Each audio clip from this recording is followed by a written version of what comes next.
Welcome दोस्तों, कैसे हैं आप सभी। उम्मीद करते हैं कि आप सभी अच्छे होंगे और स्वस्थ होंगे। जैसा कि आप सभी जानते हैं कि राजस्थान ज्योग्राफी को लेके हमारी क्लास चल रही थी, जिसमें कुछ टॉपिक हम क्लियर कर चुके थे और आज की इस क्लास में हम अध्ययन करेंगे राजस्थान में जो जल संरक्षण है उसको लेकर। तो चलिए क्लास को स्टार्ट करते हैं। राजस्थान में जल संरक्षण।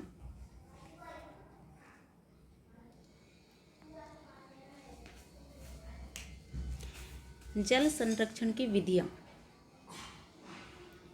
सबसे पहले हम बात करेंगे टांका या कुंड को लेके।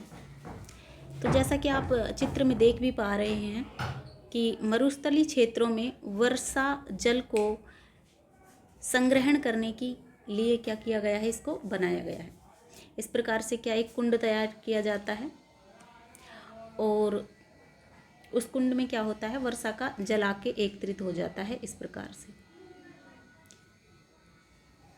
और इसको बंद कर दिया जाता है। यहाँ पे इस प्रकार से जाली नुमा वो लगा दिए जाते हैं ताकि इसमें कुछ गंदगी ना जा पाए और इजीली हम क्या कर सकें, इस वर्षा के जल को प्रयोग में ले सकें।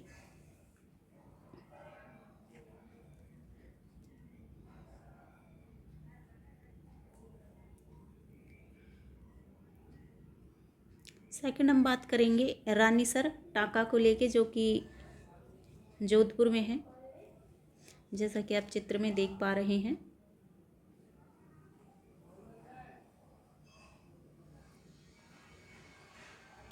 फिर बात करते हैं हम नाड़ी और जोहड़ को लेके। जोहड़ तो सभी जानते ही होंगे, उसी को क्या कहते हैं, हम नाड़ी कहते हैं। शेखावाटी जो क्षेत्र है हमारा, सीकर चूरू झुंझुनू वाला, वहाँ पे जो कच्चे जल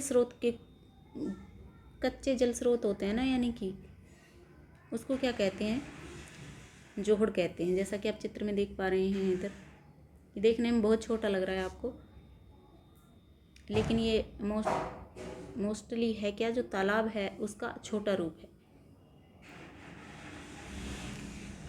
शेखावाटी के निर्मित कच्चे जल स्रोत को क्या कहते हैं हम, तो बताएंगे नाड़ी या जोहड़ कहते हैं। तालाब का ये छोटा रूप होता है। नेक्स्ट बात करेंगे हम चौका प्रणाली।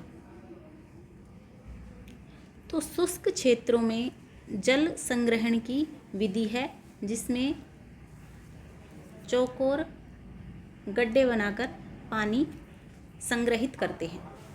जैसा कि आप इस चित्र में देख पा रहे हैं, इस प्रकार से चौकोर गड्ढे बनाए जाते हैं और उसमें क्या किया जाता है, वर्षा के जल को क्या किया जाता है, एकत्रित किया जाता है।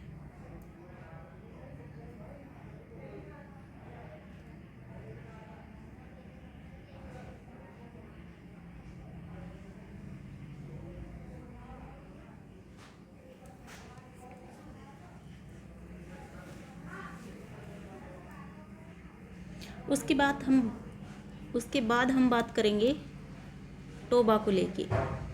जो नाड़ी हमने पढ़ा था, उस नाड़ी से क्या होती है, ये गहरी होती है।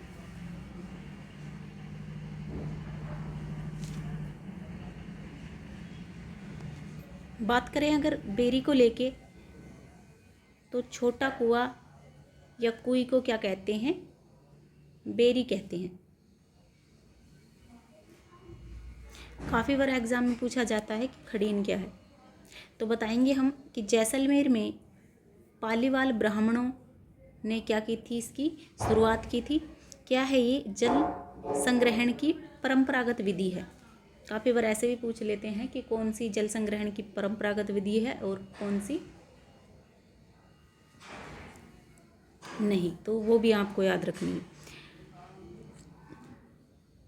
खड़ीन का निर्माण ढाल वाली भूमि के नीचे करते हैं। जैसे अब कि आप इस चित्र में देख पा रहे हैं कि जो ढालनुमा जो क्या होती है, भूमि होती है, उसके नीचे किया जाता है इस प्रकार से। वर्षा जल सूखने पर नमी वाली भूमि में खेती करते हैं, जिसे क्या कहते हैं हम, खड़ीन कृषि कहते हैं।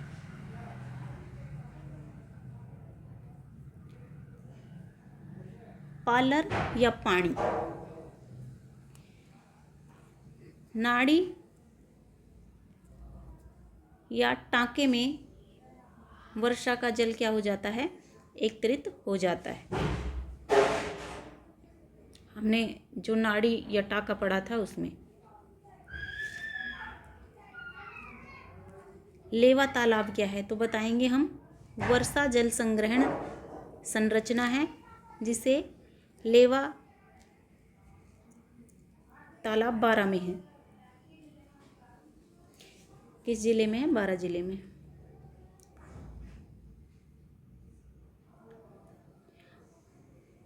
अमृतम जलम अभियान, अगर हम इस अभियान को लेके बात करें तो बताएंगे हम, राजस्थान पत्रिका द्वारा जल संरक्षण का संदेश देने के लिए चलाया गया था ये अभियान,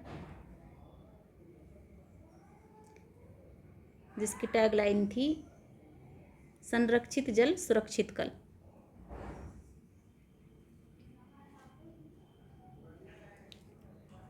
नेक्स्ट हम बात करेंगे कर्म भूमि से मातृभूमि अभियान। ये अभियान भी वर्षा जल संरक्षण के लिए चलाया गया था।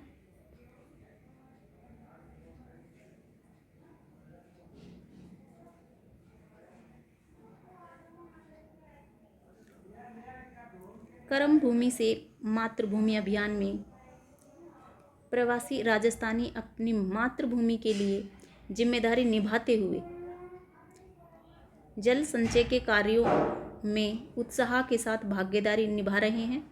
इस अभियान में राजस्थान में 45,000 रेन वाटर रिचार्ज स्ट्रक्चर वर्ष 2027-28 तक बनाए जाने हैं, जो वर्षा का पानी संग्रहित कर भूमिगत पानी के स्तर को बढ़ाएंगे।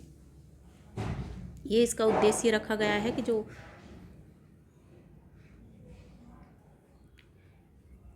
वर्षा का संग्रहित जल है उससे क्या करेंगे, भूमिगत जो पानी है उसके स्तर को क्या किया जाएगा, बढ़ाया जाएगा।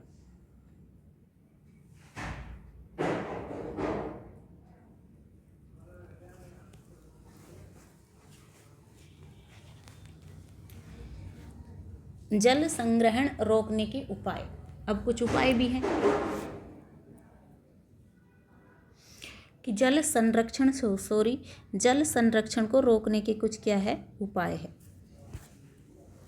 जिसमें पहले बात करेंगे हम शुष्क कृषि तकनीकी। शुष्क कृषि जो तकनीकें हैं उसके द्वारा क्या किया जाता है, इसको रोका जा सकता है। दूसरा हम बात करेंगे वर्षा जल का संग्रहण, बूंद बूंद सिंचाई प्रणाली और वृक्षारोपण करना।